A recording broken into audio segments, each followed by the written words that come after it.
You approach Survey going out towards the Pangani underpass. Quite some traffic on Kiambu Road as well. And as you're coming on Limuru Road, there is some traffic as well as you head then towards the city. Very busy coming out of Westlands as you come past Brookside all the way through towards the Westlands roundabout. A lot of traffic and it's heading towards the CBD. Langata Road is also piling. There's some traffic coming off of Magadi Road that will join onto Langata Road and find its way through. The southern bypass is not looking too bad. As you cross over towards the Hulu Gardens is where we'll see the most of it this morning. Okay. See what happens as we get into it. We'll talk Spice FM, KE on X, hashtag the Situation Room. Mature, intelligent talk every morning. Spice up yourself.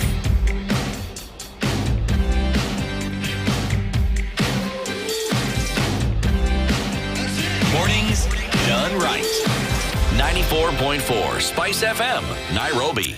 Very good morning to you. KTN is where our audience is this morning, as well as our live streams on YouTube, Facebook, and on X. Getting into conversations in the Situation Room this morning. DND, Dennis Ndu and Dennis, go in whatever direction you want to go. That's how we get into it this morning. So, I have to ask you, are you passionate about creating a better Kenya? Are you passionate about creating a better future for Kenya? Well, so is the INM Foundation, the social investment arm of INM Bank Kenya. And so for the past 5 years, they've been putting together a significant 2% of the bank's annual profit. It actually is the highest commitment in the Kenyan banking sector so far, and it is going towards impactful programming. So they focus on areas like education, skills development, economic empowerment, and enabling giving. But today we want to highlight the leadership in environmental conservation. So the INM Foundation is dedicated to protecting our precious natural heritage through strategic partnerships and community-driven initiatives. So they're ensuring a stable future for all. They believe in impact, and are achieving it through focused action.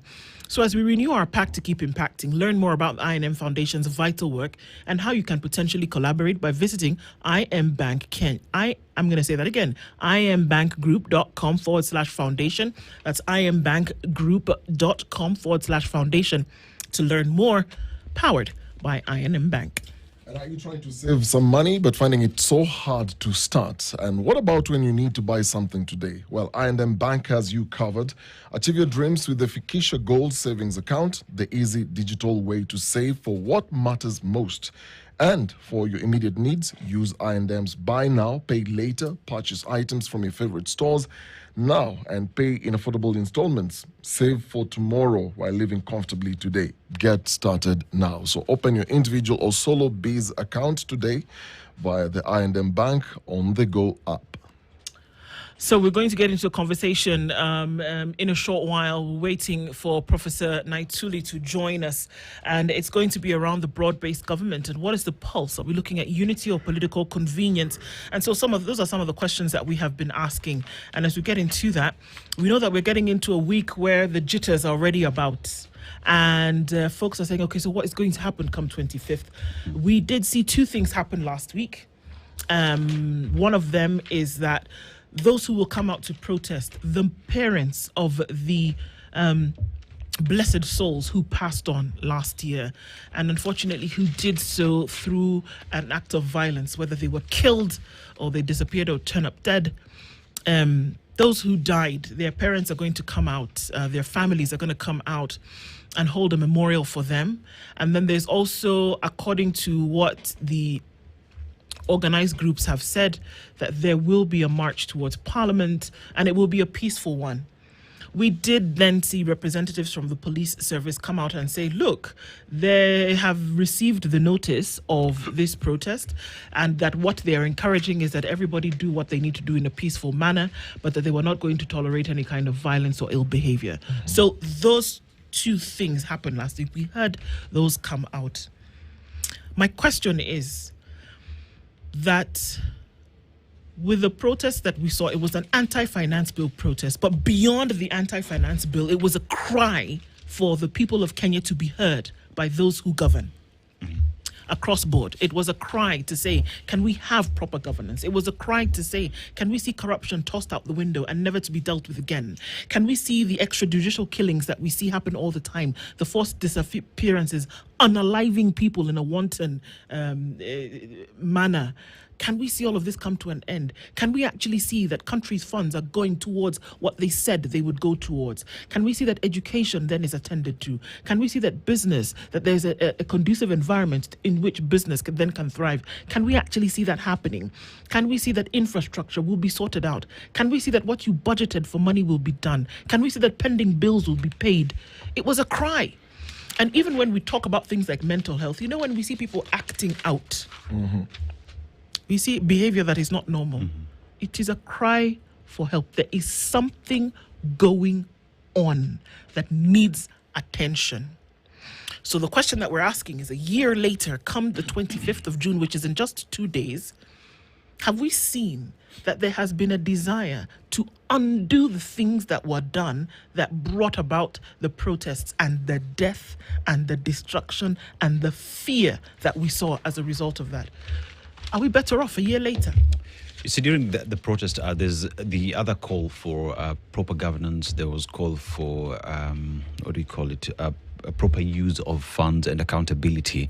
And with that reason why you saw the president come out to say, we will tighten our belts, there will be no more harambes, and that he will do everything to address the issues that were being raised by Kenyans at the time.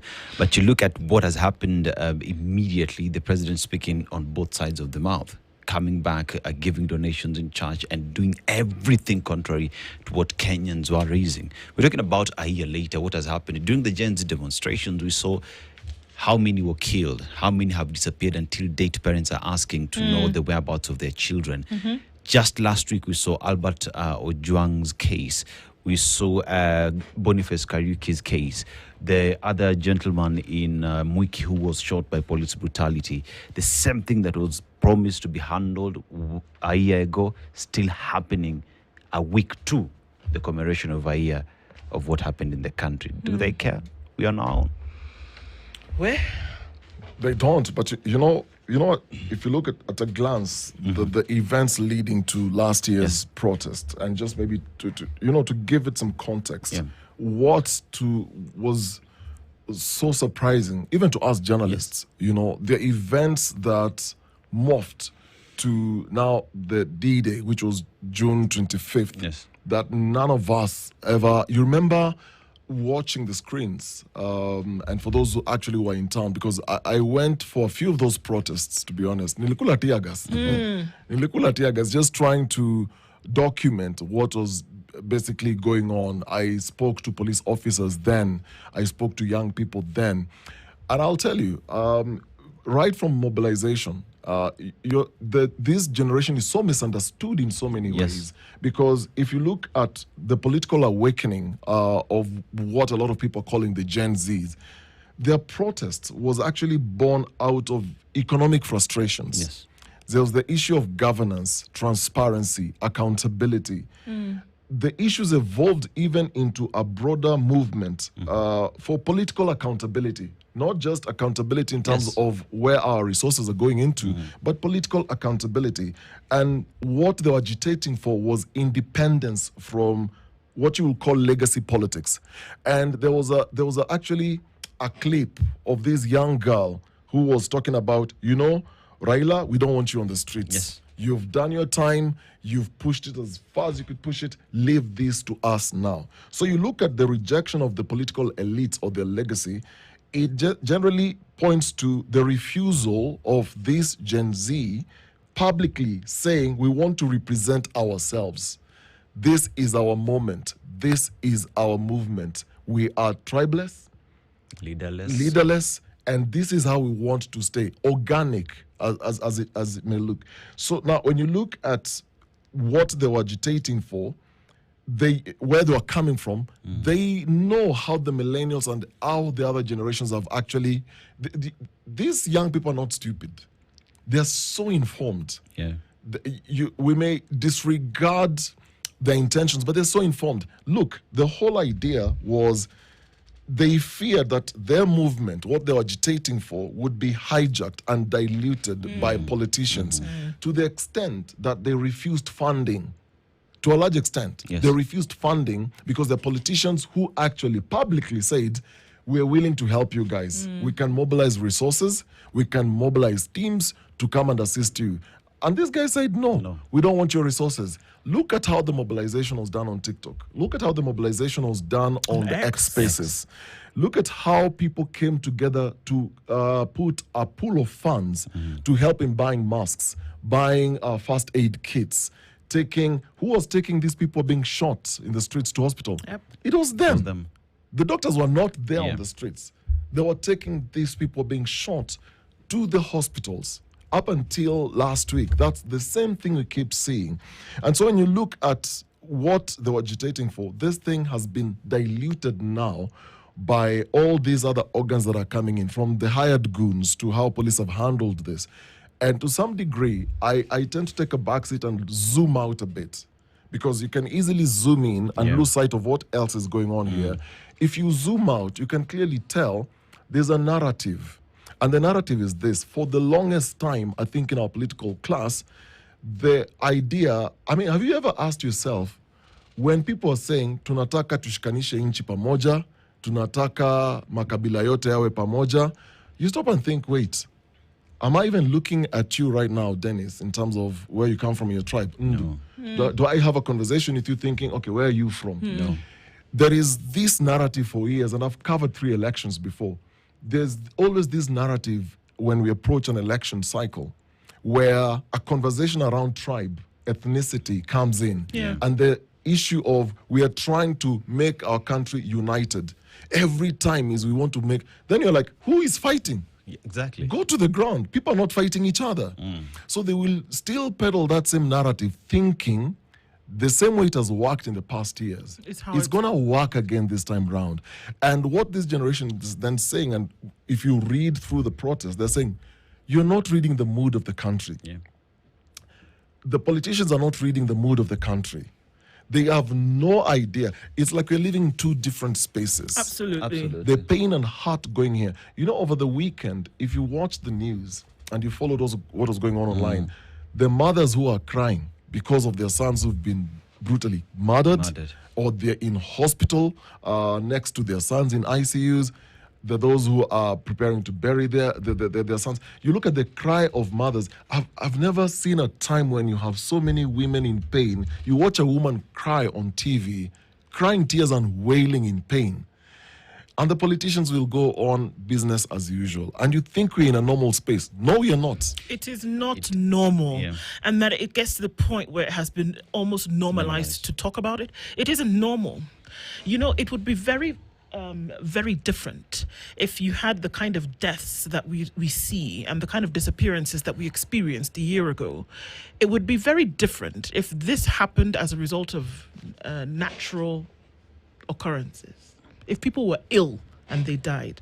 And the kind of wailing that you then hear as a result of that would be very different in the character of the mourning. But this thing that we see, the wailing that is coming from parents, their children have died at the hands of a bullet, at the hands of a gun, and that this was given as an order, because I think we've established over time that what we see, that we wouldn't have the different forces, security agencies in the street if it was not on order. That somebody then wields a weapon, and that somebody then discharges their weapon and takes out a life, and that their parents are crying in this country because of blood on the streets. And I want to go back to what you said, Okari, that when people fell from the bullets of a gun last year around Parliament, nobody asked a question about what tribe blood was this that we have on our hands. Nobody asked, where is he from, when they carried those bodies and covered them with the Kenyan flag. Nobody asked, where are they from, and let me see if I will touch or not. That is not the heartbeat on the ground. The heartbeat on the ground, and this is what I keep saying, Kenyans want leaders to do better. They actually desire you to do well. They want you to do better. They want you to say that the money that you are going to spend on this, that you actually spend it. And we need to... You cannot have a tone-deaf conductor conducting an orchestra. It is one of the requirements that if the conductor of an orchestra is going to be given the job, they have to be toned, they have to be tuned.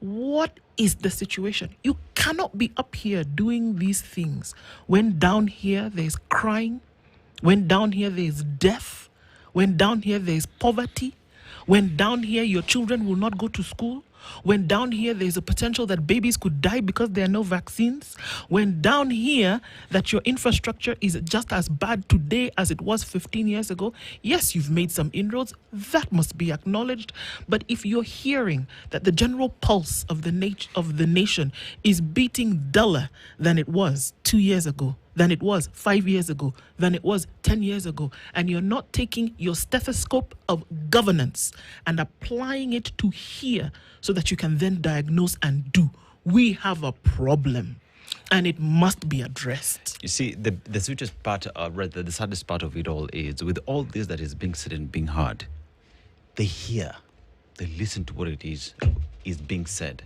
but they just don't care. Why do I say that? Because immediately as these demos are taking place, you find the president would call these individuals and the Gen Zs to be terrorists, to be treasonous individuals in the country. You extrapolate that later to when the president says, you know what, I don't really care what you guys are saying. I have a country to run, and whatever it is you're saying, it is okay, Nimaskia, but nothing much is being done. You listen to the tone that follows that, and it's all about 2027 and how we are planning and coming together to salvage this government so that we form government the next coming elections. You look at all the other foot soldiers that are down there, and they're saying we need to extend these to 7 years. We need to ensure that the president comes in, even when he loses, we will somehow find him back to power. And this goes to, like you've said, a tone-deaf leadership that does not really care of what is being said. All they care about is us, how we'll be back to power and how much we will amass. Because at the end of the day, they assume this generation is that generation that forgets. You remember we're talking about 1 year later, and the push still remains the same. We want change, we want accountability, and we want right be done by us. If we were to have an honest conversation, forget the conversation about you're injecting your opposition, you're this tribe, that's why you're talking like this. Let's just sit down, reason together, have an honest conversation. The analogy that comes to my mind is Kenya is an open wound. You can ignore the wound. You can assume there is no wound. The wound is there. Question is, what are you going to do about it? You have to apply medicine. You have to take care of that wound. So Kenya is so wounded, yet it almost appears we are moving on, we are building this, we're developing this, we're doing that, and that is okay. And there is some good that the government has done. Yes. We can't say it's everything that everything is bad. But even the little good that you would see is basically overshadowed by this wound. We are refusing to address this wound. And the thing is, the country is mourning. There is pain. There is hurt. There is anger. There is outrage. There are all these things. We need a fix. We need a reset. But if you look through the voices of these young people from last year to the most recent protest last week, and you're looking for what really what are they fighting for? Because somebody would argue, fine, people went to the streets. It was about DIG Lagat must step aside or must resign. Okay, he steps aside. And people asking, so why are people still going back to the streets? People are failing to see what is carrying this protest is basically a demand for genuine reform. There you go. It is not enough to say I'm resigning or I'm stepping aside. Yeah. What if you get into deep reading, you'll see the demand of the Gen Z. They don't want token gestures.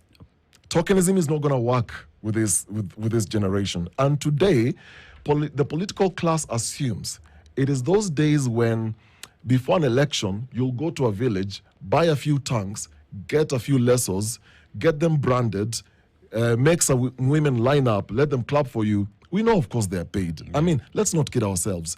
A lot of these crowds are hired. We know that. Whatever it is you will call it, they're hired. So then give them 5,000, not 5,000, give them 500, 200 shillings, give them 2,000. Give them 2 kgs of sugar, give them 2 kgs of maize meal. And then you think that you've bought their loyalty, you've bought them. You're forgetting you may be doing that to their mothers and their fathers. There's a generation that is rising up, and they don't want tokenism.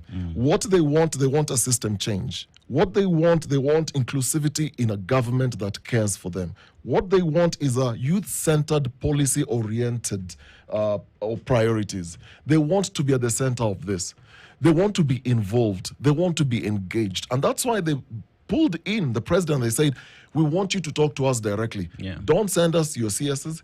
Come directly. And what did the president do? He went to the X space. For the first time, the president was actually talking to people on that space. And you listen to how young people are talking, besides the one who are very abusive. But you listen to a number of them and how they're articulating their issues. They know what is going on in this country. They're not ignorant. They're very well informed.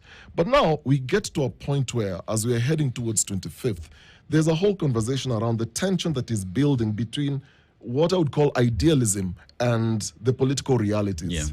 On one hand, when you look at what the political class is doing and what you look at what the other side of the country or the other part of the country is doing, two totally different spaces, like I said. So you have now the involvement of political figures who have come out of government who are forming alignments.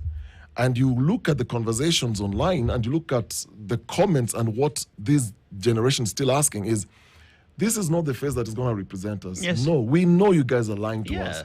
We know if you're not on the same table with these same people, you wouldn't be talking like this if you're eating from the same table. You're only talking like that because you're not on that table. You don't have, quote unquote, a share. So there's a trust deficit when you look at what's going on in the country. And the young people feel that the promises that were made, not just by the president, but by the politicians, through the manifestos coming into government, those aspirations, those desires, everything they looked up to and the hope that they had, all of a sudden they're looking at, we are dealing with one crisis to another. We have what you call performance tactics. We are basically trying to firefight a situation here, firefight a situation there. But they know what these politicians are doing is for political mileage. You're looking at the election. Politicians are also not stupid. They're very calculating. Indeed. Let's take a break at this point. We're going to come back and we can continue this conversation. And then even as we do, that I think that the reality of where we are, and then for us to be able to share information as we do, is what should be front and center. But then we should point ourselves in the direction of, so then what? Then what? And that's what we talk about this morning in the Situation Room. It's 26 minutes to 8 o'clock. We'll come back and continue with this after the break. This June on Next Superstar, the pressure is on. We can only take on 16 contestants. It's vocal battles, show-stopping performances, but don't mean to make my name, and edge of your seat showdown. Baby, you got me like, oh. Select one person, and that is... Recharge your subscription on your current bouquet for 2 months and get upgraded to the next high bouquet for 60 days to watch the battle unfold. The search for Africa's next hit maker just got hotter. Recharge your subscription today to never miss a moment. Authentic talent. On the move, stream Next Superstar live on Star Times On. Star Times, enjoy digital life.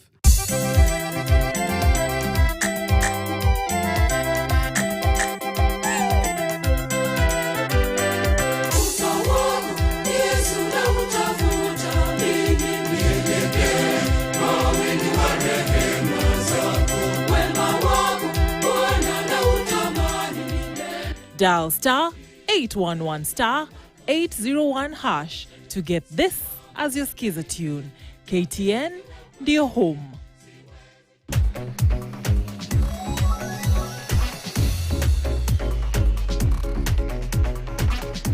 I make my Tuesday count by reading the Financial Standard. It helps me make much better and smarter financial decisions.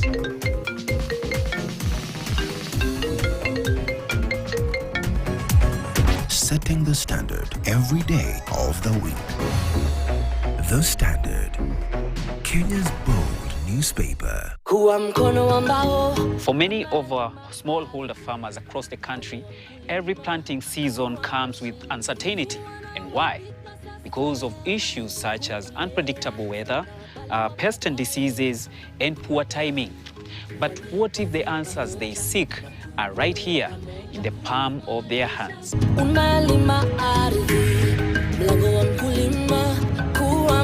Your crop may be affected by the fall armyworm, which, yes, that is true. Technology makes us better. It provides information faster, provides reliable information. A farmer just needs a smartphone with WhatsApp. They can know whether they should start planting. They can know what plans can they make when they have the weather. Wow, that is AI for you. Technology, yeah, right? Technology. Awesome, good work.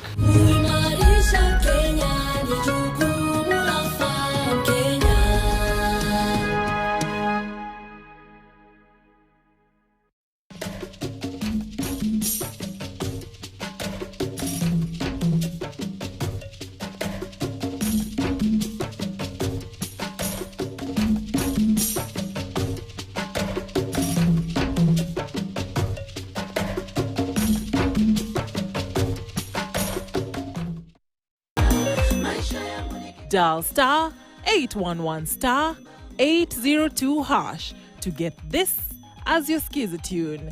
KTN ndio home. I don't accept that. Get ready for an unforgettable experience. At KTN, we've got it all. Hold tight, because the adrenaline rush is real.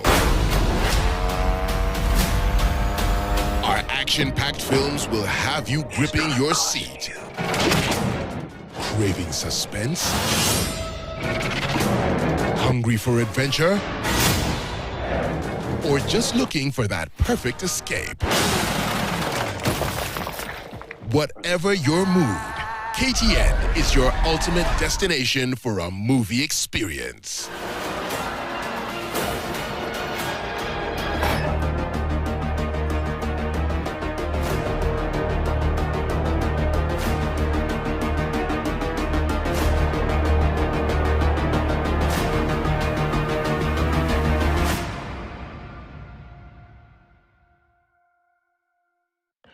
Times when that hope then was lived, and then there was praise, right? And somebody said, well, you can't keep lamenting. And I say, yes, you can. And the only way that you can do that is because you're taking cognizance of the fact that these things are actually happening. These things are happening. Now, you can bury your head in the sand and say, well, things are bad, but it's going to get better. Or you can face the thing and say, this is a problem and this is what we ought to do about it. End of a question. If you were to put Kenya on the biblical map, which book are we in? Because there was a time in this country where we were in the book of Exodus. We were leaving and going we were to leaving, Canaan. going to Canaan. Eh? There was a period where Kenya was heading there. To Canaan, yeah. Where are we? I think the book of Revelation. Nothing is working. Like everything is being revealed. When you talk about your education, not working. Talk about healthcare, it's not working. Talk about pending bills, not working. According to Dennis, we're in the end times. We're in the end times. It's about to be revealed to us. We'll see the lion and the lamb. We are in the beginning. Now it's being revealed. But then you ask yourself from all of this, Yes. even from a journalistic point of view, that we hear and we share this information and we interrogate it and we analyze it and we talk about the happenings that are, going on. Then we must also point ourselves in a direction where we say, okay, folks, this is where you are. Yeah. If you're in the pit, are you going to stay there? Are you going to constantly remind folks about what good governance should look like? Are you going to constantly remind folks about the fact that, if you've been given a position, this is what you ought to do with it? Do you say that we should make sure that we start to, claw on corruption and try to say, okay, there's an election coming up, and then do we share information about that election coming up? And then there's a story that, might want us to lament just a little bit more. You know, like I said, let's zoom out. Okay. So we know what's going on the streets and what's going to happen on the streets. Now let's zoom out and look at something that is really, really critical. So IEBC, the Independent Electoral and Boundaries Commission, has accumulated pending bills. You know, this is where I need my calculator. Let me actually start putting this together. So has an accumulated pending bills totaling 3.7 billion KES. Majority of the pending bills relate to legal fees arising from petitions following the last general election. Let's underline that for a moment. Following the last general elections. How much money did I say? 3.7 billion. Okay. Okay. So the IBC CEO, Hussein Marjan, disclosed that the pending bills include, number one, legal fees. So tumesema ni 3.7? Yes. Legal fees amounting to 2.1 billion. 3.7 minus 2.1? That's just legal fees. It's 1.6. Okay, good. Now, presidential election petition legal fees of 554 million. Election logistics with the Postal Corporation, 299 million. And 837 million for various goods and services. Here hatujapatiwa an itemized list. We are just told it's 837 million Kenya shillings for goods, various goods and services. Now, let's continue zooming this story. So Marjan appeared before the Senate Justice and Legal Affairs Committee, which is deliberating on priority electoral reforms. So we're talking about police reforms on this other side. Now we're talking about electoral reforms ahead of the 2027 general elections in Nairobi. So he revealed that the commission had negotiated the legal bills. So they saved 642.6 billion from the 2.1 billion that I earlier stated, okay? So wame save pesa ngapi? 642.6 million. Now, the commission anticipated additional legal fees currently pending the conclusion of ongoing cases. So we are still dealing with cases for last election. Okay, 27 is how many years from now? 2. Just 2 years, eh? Yeah. Let's continue. Good. So the court awards against the commission amount to 41 million. So he said we had to pay this money because he was also taken to court. So he disclosed that he had been cited for contempt of court and faces the risk of being committed to civil jail for failing to meet court-ordered costs. Now, let's look at the 2027 general election. Si tumemalizana na madeni. Yes. This is what they owe. Yep. This is how much they've managed to pay, and this is what they've managed to save. So regarding 2027 election, Marjan said the total resource requirement initially was standing at 61.7 billion. Okay? Initially, 61.7 billion. See, we have been talking about austerity measures. We are cutting costs everywhere. Yeah. So, after further consultation with the National Treasury, the Commission revised the requirement downwards. So, ya IBC kakatwa to 57.38 billion. From how much? 61 billion. So, the IBC is also expected to conduct by-elections. 2 years to the next general election, IBC is expected to conduct 22 by-elections. Let me repeat, 22 by-elections. Hold up. Please. Before the 2027 general elections, there are 22 by-elections that need to happen because of certain things, natural occurrences like unfortunate death and such. Okay. Yes. And then those who were, promoted to CSs and such left vacancies. Voila. Carry on. Wait, before you even get to that, let me make it even worse. There is the delimitation process that IEBC requires 7 billion shillings to do, but the government in the previous allocation just slashed it to 0. Continue. Hatujafika hata hapo. Si tunaongea tu election kwanza. Tumalizane na madeni. Then we are talking about 2027, how much is needed, how much was cut. Yeah. Yes? Okay. Now we are talking about by-elections, 22 of them. They include 15 for MCAs. 15 MCAs. This one alone requires 1.08 billion. How many? How many? 1.08. By elections are MCAs. They require 1.08 billion for these by-elections. But so far, the allocation to these 22 by-elections from the 1B they require for this 15 MCAs, we are talking about the allocation of 788 million. This is the National Treasury. This is what they are saying we are going to give you. They need 1.08, but they said we're going to give them 7. So see how you enter it and enter and join it inside. So we have a deficit of almost 300. Yes. Okay. No. Now, Marjan, he outlined the funding needs for several key by-elections.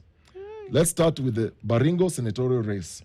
The Baringo senatorial race is going to gobble up 343.6 million. Okay? That's half of the money they are giving them now. Yes. The Banisa by-election is expected to gobble 53.6 million. Okay. 53.6 million.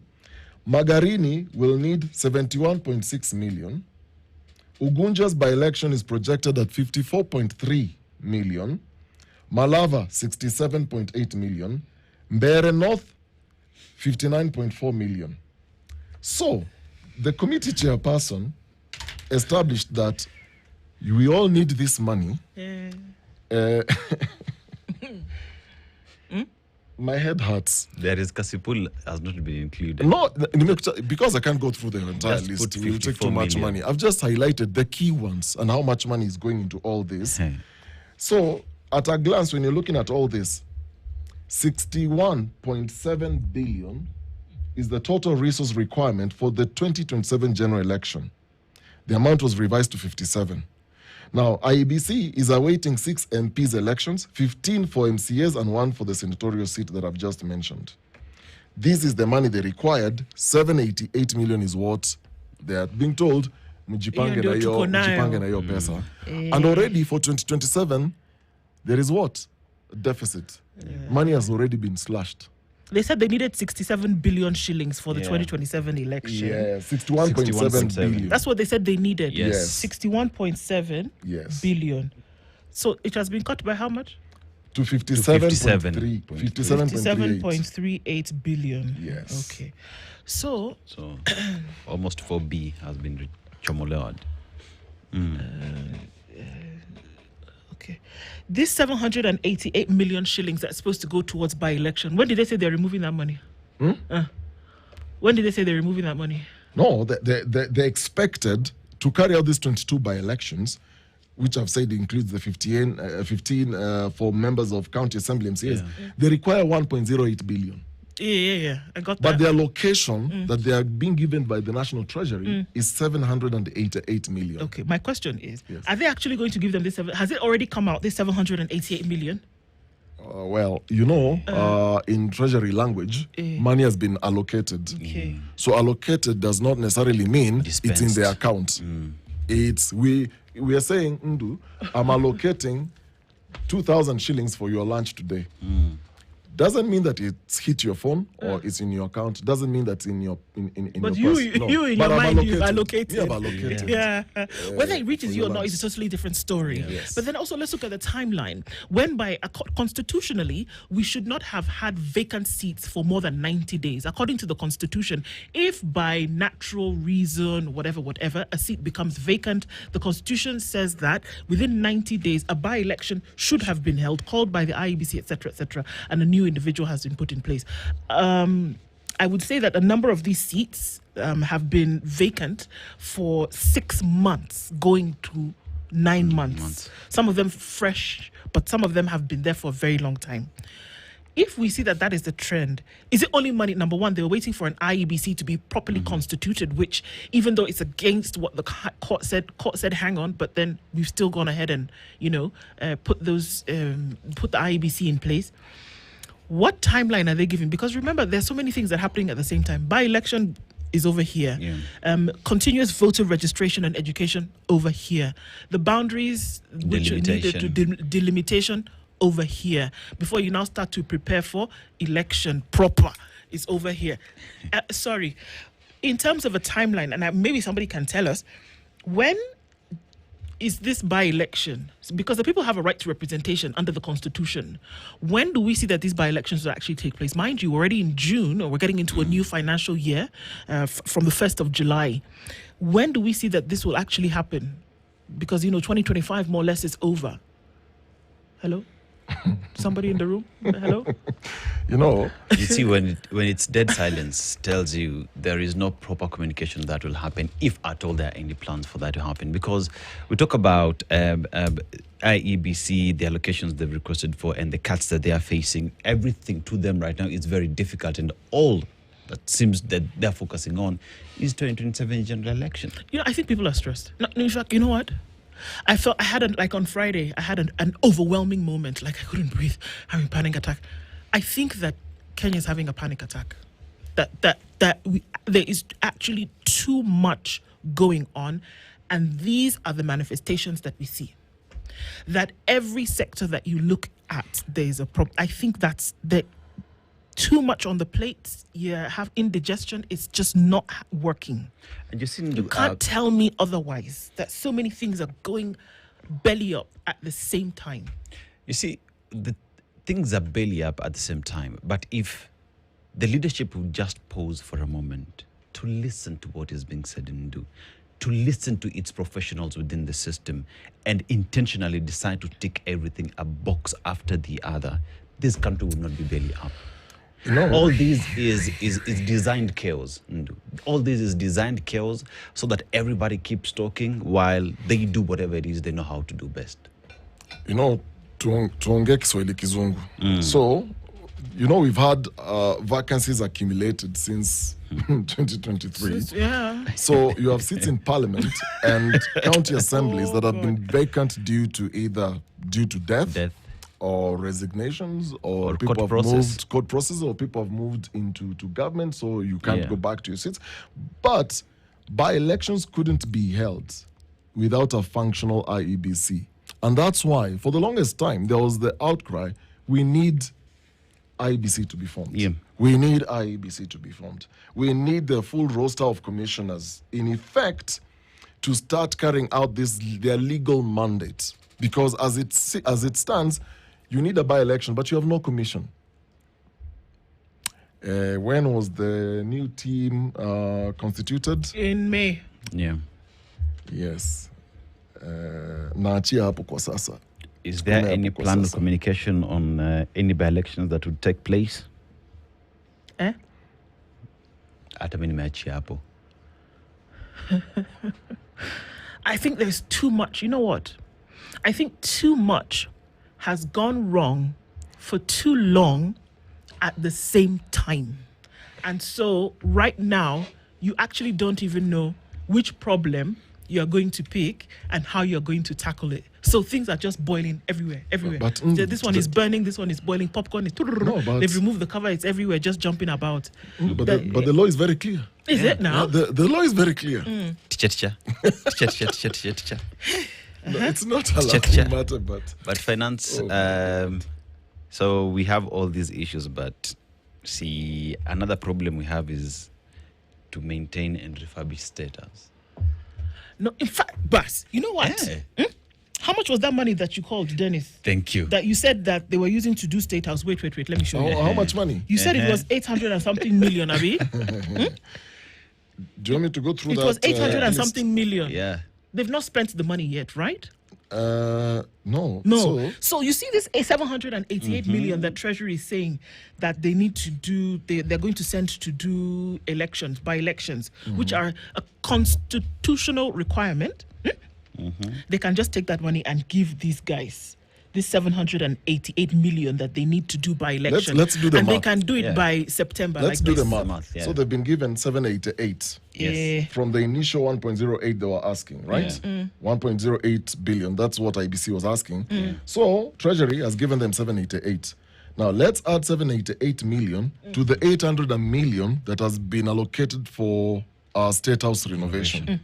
You get 1.588 billion shillings. They will be able to conduct that. When you keep saying our priorities are wrong, this is exactly what we talk about. Shebi State House is standing. The water is running inside State House. The grass is still green. Yes. People are living inside State House. There are things that are operational. Yes. Now they can't wait. They renovated it. It already looks good. We have established that. They can't wait. The lawn is mowed every morning. This one, the supreme law of the land. The supreme law of the land requires you to have a by-election for those seats which are vacant. Yes. And you say that we know money. See, money. Let's even take it a little bit, just a little bit further. So they're asking for 61.7 billion. Yes. For the 2027 general election. All right. However, the National Treasury revised the requirement downwards to 57.38 billion. So let's add 57.38 billion to the 890 million that is going for. And there's a word here we need to underline. It is status getting another 890. Yes. There are other figures if we go to those details, but let's just add the 890 million to the 67. To the 57.38 billion. We add 890 million. It comes to 65 point some odd billion. And how much money are they asking? 61.7. Yeah, they would have it. It's just there. Yeah. It's somewhere. So money for elections imekatwa, but we will allocate some money for renovations. Yeah. Where are our priorities? They've been flushed down the loo a while ago. Mswahili usema hizo priorities zimekufa mende. They have been. And these are the things. And this is why I say it's necessary for us to open our eyes about certain things that are happening and then be able to ask informed questions. And those informed questions that you ask then ought to be, given answers. And that is why I really do feel, and I'm not justifying or giving excuse, I'm saying that I feel that there is an overwhelming situation at the moment that you do not know which pot you're going to uncover and see how much of a bubble over you will have, because there are just too many pots bubbling at the same time. And all of these have been caused from years of insobriety. It's been caused from years of lack of priority. But I do agree. I think that in this chaos, when you look and you will see the clearing, you will see it very clear that this is what somebody's intention was. You go look at confusion over there so that you're not paying attention to what I'm really doing down here. There's something called organized chaos. It is. Exactly. And this is You organize exactly, it. yes, this is what it is. That let's have a situation where across board, every sector at some point is struggling. And that there is money, but you don't allocate it to what it should be allocated to. And then you get to a point where things are just bubbling over.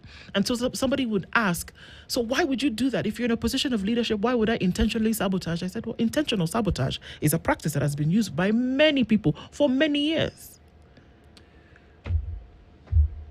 And here we are, again, in a situation where you're going to an election in less than 2 years, and you don't know where the money's going to come from. Because guess what? In 2027, there's a Eurobond that's due. Yeah. I'm just reminding you that a Eurobond is due in 2027. There's one due in 2025, there's one due in 2027, and that is where we are headed. You have to ask yourself the questions. So when you lament, you ask, and then you point towards solutions. Guys, you have work to do. Now is the time to do it. It's 8 a.m.